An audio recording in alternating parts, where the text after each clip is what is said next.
It's Tom Albright with AVNation with an AVNation special celebrating International Women's Day, the month of March.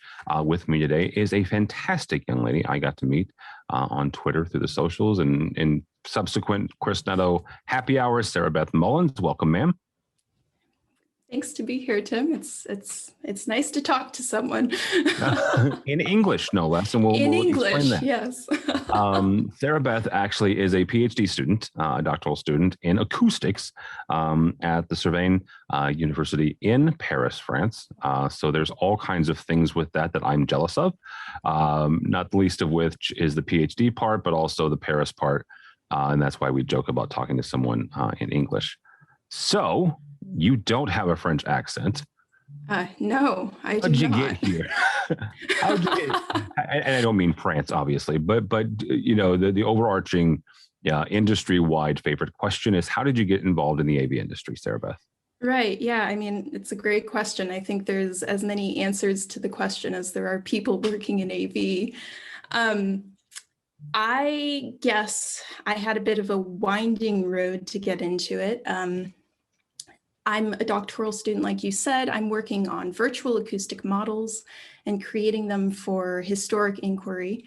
But I actually started out as a music major. So I have a Bachelor of Music in Composition, make some pretty awesome party tricks with sick bird noises on woodwinds. During my undergrad, I found an interest in a lot of the technical systems that we were using as a music composition department, which led me to start interning with the technology services at Affiliated Engineers Northwest office in Seattle, where I'm from originally. After college, I was able to snag a really great internship with the acoustics group at the Stantec Consulting Services, also based in Seattle. Okay. I worked there for a year, and after a year was promoted from intern to an actual acoustic consultant. And while I was there, I did a lot of work with acoustic modeling software. So mainly CAT and EASE. I'm sure you're familiar with that one. Started thinking about doing continuing education, realized I had a large interest in more of the the why of sound than the how of sound.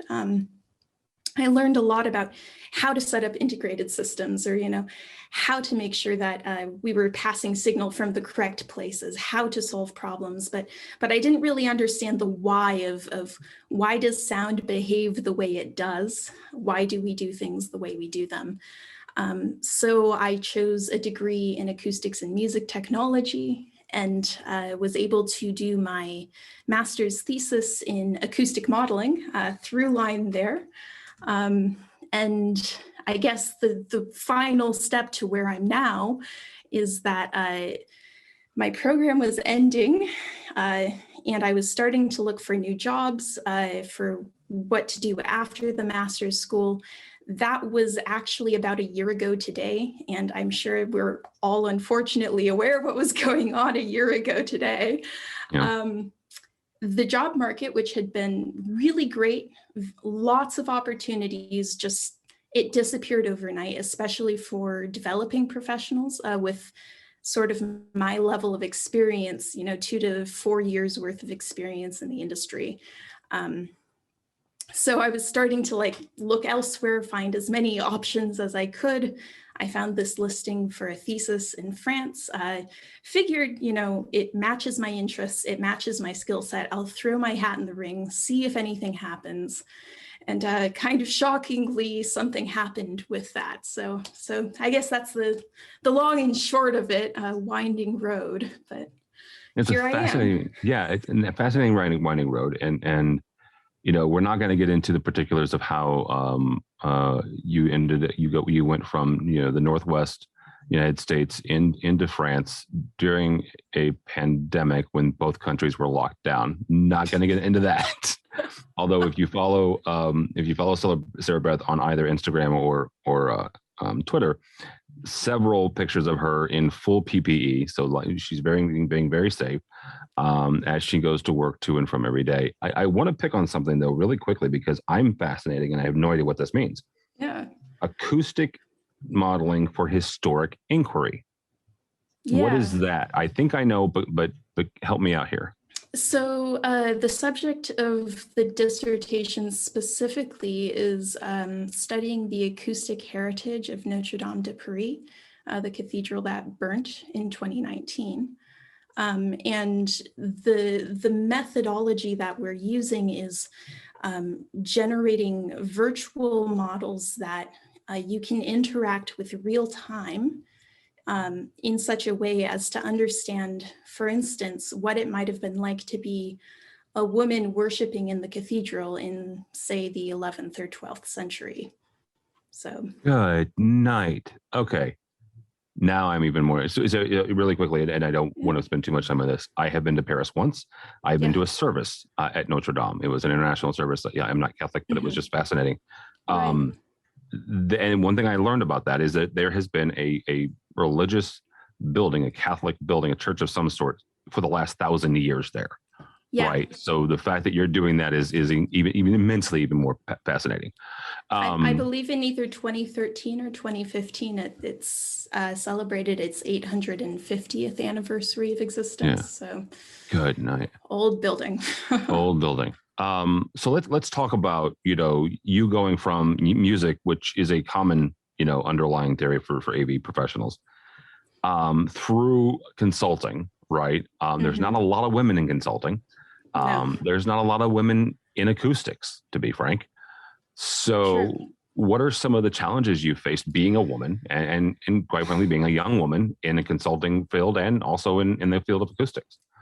Right. I mean, I've been thinking about that a lot. Chris Netto had a women's takeover of his AV in the AM a few weeks ago, and it's certainly been causing a lot of reflection on my part. I think the simplest way I could put it is that I've had to deal with an awful lot of assumptions about my capabilities that have been made sort of purely based on my appearance and my gender.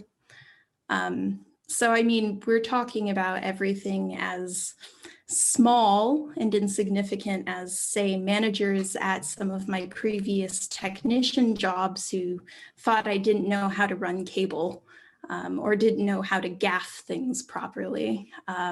Or sabotaging some of my gigs because they took it a bit personally that I sort of knew what I was doing. From that sort of minor level of inconvenience to what I might describe as a bit of a brick wall when it comes to breaking into consulting, there is really no easy way to describe the sort of outsider effect that you experience as a young woman going to trade shows like Infocom or AES or other sort of large industry conferences and events. My experience on trade room floors, show floors has been, ignored at booths, dismissed when I try to ask technical questions. In attempting to network at networking events, if I don't know anyone previously, you're sort of being iced out of any existing conversations. It's just like this institutional force pressing out against anyone who might be trying to get on the inside of the industry. I will admit that I'm a bit petty. I do keep a mental list of some of the worst offenders. Both individuals and sometimes companies if it's a company recurring issue. Because, in general, you can sort of overlook one or two instances of this pushback against your presence. But when it becomes a recurring issue, you really begin to wonder, are these people I want to continue to do business with in the future? If they're not willing to accept my presence and value it, maybe that should be a data point for any decisions going into the future. Yeah, absolutely. Yeah. So I guess to sort of sum it up, a bit of condescension and from some people, a sort of inability or refusal to take me and my contributions seriously. Yeah. Explain to someone who has never had this, and I said this last month when we were interviewing folks for Black History Month. I will say it again. I understand who I am and where I am, right, and what I am. I'm a straight white guy, right? Mm-hmm. Closer beyond the middle-aged part, but that's beyond as a whole other issue. I think it's a state of mind, Tim. Oh, Middle age is just a state I am of mind. ancient. You can do acoustic modeling in my historic head. What does dismissing mean? What does it mean to you? What does it look like? And I asked this, having asked this before to other folks as well, and not just women and not just people of color. Actually, I had a couple of conversations with a gentleman, a dear friend of mine, who went from manufacturing to end user, and his first trade show after having that transition was dismissed. And this is someone who spent 20 years on the manufacturing side. And, again, this wasn't a gender thing. This wasn't a race thing. It was just where you are, your position in the industry. So tell some folks if they haven't experienced that side, what does dismiss look like? I mean, this one's a perpetual, reoccurring thread. I think, as with many introverts, I tend to take a few moments to think about questions that I'm going to ask when I visit a vendor booth or am networking with a new company and want to know more about them. I don't want to ask the question that's been asked 1,000 times already that day. I want to ask something that can only be answered by someone in person. So I'll sit back, I'll take a second, formulate my question, and make sure it goes specific to exactly the issue that I'd like to know. And rather than having that question addressed as it is, that is to the point, I'll get like this sort of generic, oh, well, you probably don't know much about anything sort of answer. I'm asking a question on, shall we say, level 4 or 5, and they're answering the question as if it's on level 1 or 2. A sort of speaking down to me, a sort of assumption that whatever question I might ask is like, it only sounds smart, I guess, might be the right way to put it. Yeah. Technical questions being redirected constantly to like a sales brochure rather than, the engineer continuing to engage with me in person. That's a fun runaround to get a few times. I think also there's been multiple instances, and this is consulting specific, where I've shown up as the designer. Certainly not the most senior AV person in the room, but the one who's, shall we say, in the weeds most of the time, shown up to meetings, and rather than taking my answers for what they are and addressing continuing questions to me, asking the more senior man in the room those technical questions that he constantly has to refer to me to answer, because as the supervisor, as a higher level consultant, his job is to QA QC my work, not to do my work for me. Yes. Yes, but that sort of, shall we say, glossing over the areas in which I have expertise and assuming that someone else has it instead is, I think, those are a few examples of the most glaringly obvious forms of dismissal I've experienced. So let's fast forward this a bit to the end of your career, and we mentioned the fact that you are, you're towards the beginning. It takes a couple of years to get to the doctoral part, right. But still, when you retire, when you decide to exit this industry many years from now, what do you want to see have changed, and what do you want to have done to change it? Okay, well, there's a very glaringly obvious analogy that comes to mind, a seat at the table. Um, I think, unfortunately, that trope is accurate. What I would like to see is a bigger table. I, I look at some of the work that the Avixa Foundation is doing to create scholarships for diverse students entering the field, partnering with more organizations for high schoolers, young adults to find passion for the industry, to try to open the doors more to people from a variety of backgrounds. And I would like to see the industry continue in that fashion. You know, I like to joke with my dad, who's also an AV professional, that what I see a lot of in AV is that it's a whole bunch of guys who got a taste for sound back in the 60s and 70s, you know, going to rock shows, being a roadie, whatever, you know, they get their in and they've continued to follow their passion. And, you know, now they're a little less rough around the edges. Now we talk about deliverables rather than gigs, but there was this path for multiple people to find a passion and develop it. And I think when I retire, what I'd like to see is more paths into that passion, more willingness for people on the inside of the industry to extend that initial trust, that initial mentorship, that initial, you know, handshake to people who are sniffing around the outsides thinking, you know, what's up with this sound thing? What's up with this networking thing? And say, like, come in, the water's great. And when you're ready to swim, you know, we're going to be like cheering for you.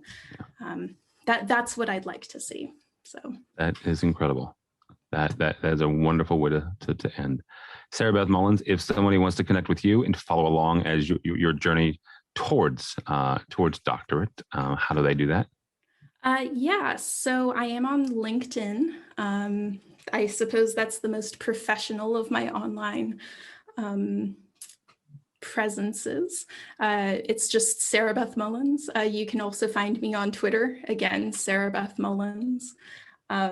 If we connect real well on Twitter or LinkedIn, I might consider sharing my personal Instagram account, which is mostly pictures of daily life in Paris. But if you're looking to get in touch, sarabethmullins@gmail.com is a great way to reach me. So.